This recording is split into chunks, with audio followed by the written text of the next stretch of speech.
So this is a story about a beer that existed before it had a factory, a logo or a commercial name. Long before Chibuku appeared in cartoons and bottles, African communities had been brewing traditional beer from sorghum, millet and maize for generations. It was served at weddings, funerals, harvest celebrations, community meetings and family gatherings. It was not simply alcohol, it was part of hospitality, ceremony and community life. But traditional beer had one major weakness. Its quality was unpredictable. One batch could taste excellent, while the next could be sour, too weak or unsafe to drink. It also spoiled quickly, making it difficult to transport or sell on a large scale. Then during the 1950s, a businessman saw an opportunity. He did not invent African beer. Instead, he created a system around something Africans already understood and enjoyed. That system eventually produced one of Southern Africa's most recognized beer brands. This is the story of Chibuku and how an African traditional beer became a powerful commercial product.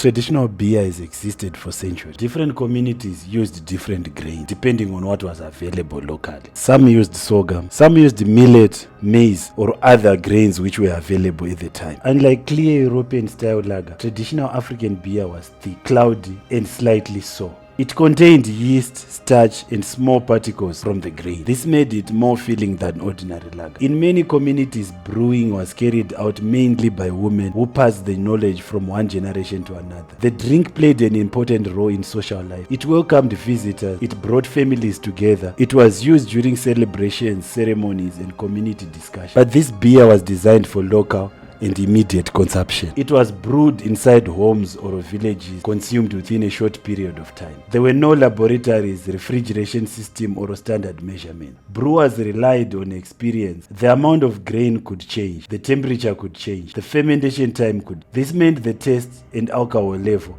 were never completely predictable. For generations, this was not a major problem. But during the 20th century, African societies began changing. People were moving from rural communities into rapidly growing industrial towns. And nowhere was this change more visible than in Zambia Copperbelt.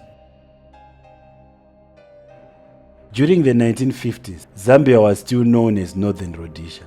Its Copperbelt region was expanding rapidly as copper mining attracted thousands of African workers. Towns such as Kitwe, Ntola, Chingola, Launsha and Mfulira became major industrial centers. Workers arrived from different parts of the region. They left their villages but did not leave their taste behind. Many still wanted the traditional opaque beer they had grown up drinking. The demand already existed. The problem was supply. Homemade beer varied in taste and quality. Some batches spoiled before they reached customers. Others were produced under poor conditions. A businessman named Max Hendrich recognized the opportunity. Instead of trying to introduce a completely foreign beverage, Hendrich focused on improving an existing African product. In 1955, Hendrich Syndicate Limited established in Northern Rhodesia. The company began producing a more standardized version of traditional beer. This was the real beginning of commercial Chibuku. Hendrik's success came from asking a simple, powerful question. How can you take something people already want and make it more reliable? The customers were already there.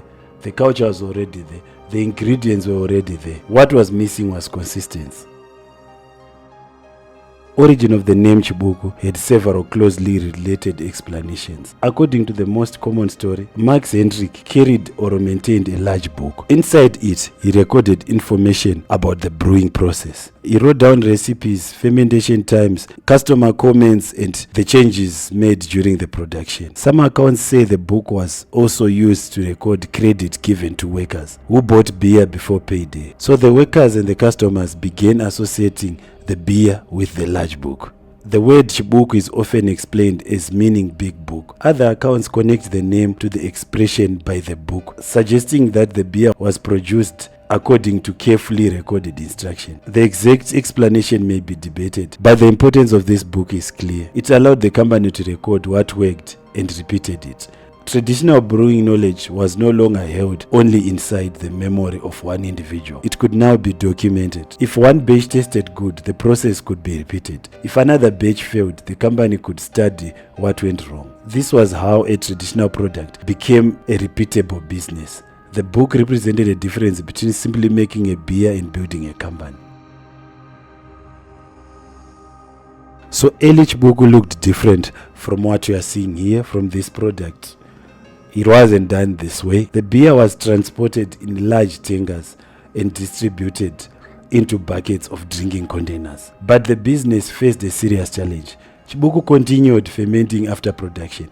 This meant the taste of alcohol strength changed over time. A fresh batch had a relatively low alcohol level, but as fermentation continued, the beer became strong and more sour. It also had a very short shelf life. The company could not produce all its beer in one distant factory and transport it across the continent. Breweries had to be located near customers. Distribution had to be fast. Demand had to be predicted carefully. Any beer that remained unsold for too long could become a complete loss. But the short shelf life also created a competitive advantage. A competitor could not simply import Chibuku from another continent. To compete successfully, a rival needed local breweries, local suppliers, trained workers, reliable transport, and access to local retailers. This encouraged Chibuku to build production facilities close to mining towns and working communities. The ingredients also could be sourced locally. Maize and sorghum were widely grown across southern Africa. This reduced dependence on imported barley and helped keep the product affordable for ordinary consumers. Chibuku was not only creating a beer company, it was building a network connecting farmers, factories, transporters,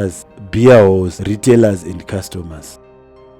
After gaining popularity in Zambia Copperbelt, Chibuku expanded south. The brand was first commercially brewed in Zimbabwe in 1962. However, expansion was not easy. At the time, municipal authorities played an important role in producing and selling traditional beer through municipal beer halls. Beer sales provided revenues for local authorities.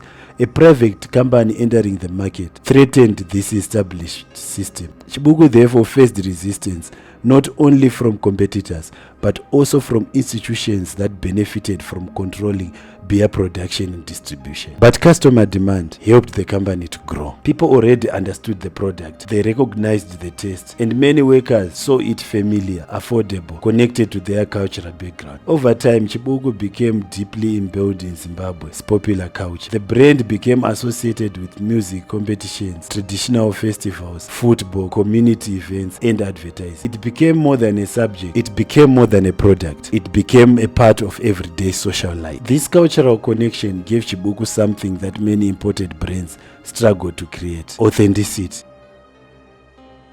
One of the most important parts of Chibuku's surviving was packaging innovation. The company gradually moved away from Tenga and bucket distribution. The beer began appearing in waxed paper cartons. Those cartons made Chibuku easier to transport, store, and sell. But the product still contained yeast, starch, and particles from grain. When the carton remained still, some of this material settled at the bottom. Consumers therefore had to shake the package before opening it. That simple action created one of Africa's most memorable productions name, Chibuku Shake Shake. Shaking the carton was necessary, but it also became part of the brand's identity. The customer did not simply open the product, the customer participated in preparing it. The ritual made Chibuku different from ordinary bottled beer. However, Shake Shake still had a short shelf life. That created challenges for supermarkets, formal retailers, and long-distance distribution. The company needed another innovation. The innovation was Chibuku Super. Chibuku Super was pasteurized, carbonated, and sold in sealed containers. It lasted much longer than the traditional version. A longer shelf life changed the entire business. The beer could travel further, retailers could keep it for longer, losses from spoilage could be reduced, and the product could enter supermarkets and more formal retail outlets. This was a major reason Chibuku remained relevant. The company protected the traditional identity of beer while modernizing its package and distribution.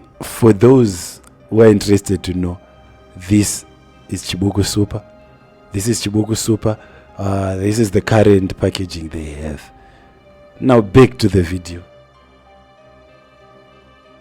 Chibuku has survived for more than 7 decades because of several important advantages. First is its cultural relevance. For many customers, Chibuku is not simply a cheaper version of lager. It is a different product with its own history, taste, and social meaning. It reminds customers of community gatherings, traditional brewing, and shared experience. The second advantage is affordability. Chibuku was developed for the mass market. Its use of locally available maize and sorghum helped the company produce a drink drink aimed at ordinary working customers. The third advantage is local production. Because traditional Chibuku spoiled quickly, the company had to build breweries close to its customers. This created local jobs and supported local distribution networks. The fourth advantage is constant innovation. Chibuku moved from buckets to cartons, from cartons to plastic containers, from short-life shake to longer-lasting Chibuku super. The company changed the pack sizes, improved production, and introduced a new version of the product. The fifth advantage is distribution. A good product hidden inside a factory cannot build a successful company. Chibuku created a network of breweries, depots, transporters, beer halls, taverns, informal traders, and formal retailers. It made sure the product could reach the consumers quickly. Finally, Chibuku used culture as a marketing strategy.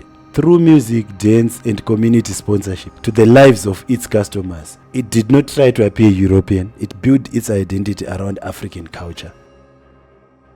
Despite its success, Chibuku has faced serious challenges. Economic crises have reduced the spending power of many consumers. Electric shortages have disrupted production. Fuel costs have increased distribution expenses. Droughts have affected maize and sorghum supplies. And unregulated alcohol has also created a strong competition. These informal products can sometimes be sold at lower prices because their producers do not pay the same taxes or follow the same safety standards. Changing consumer preferences is the challenge. Some younger consumers may prefer clear lager, spirits, or modern ready-to-drink beverages. Chibuku must therefore protect its traditional customers while also attracting a new generation. This explains why products such as Chibuku Super are so important. They allow the company to offer a cleaner, sealed, and more convenient product while maintaining the connection to traditional sorghum beer. The lesson is clear. An iconic brand cannot survive on history alone. Customer loyalty cannot solve electricity problems. Cultural significance cannot prevent rising production costs. Survival requires constant adaptation. Chibuku remained afloat because the companies behind it have continued improving production, sourcing, packaging, and distribution.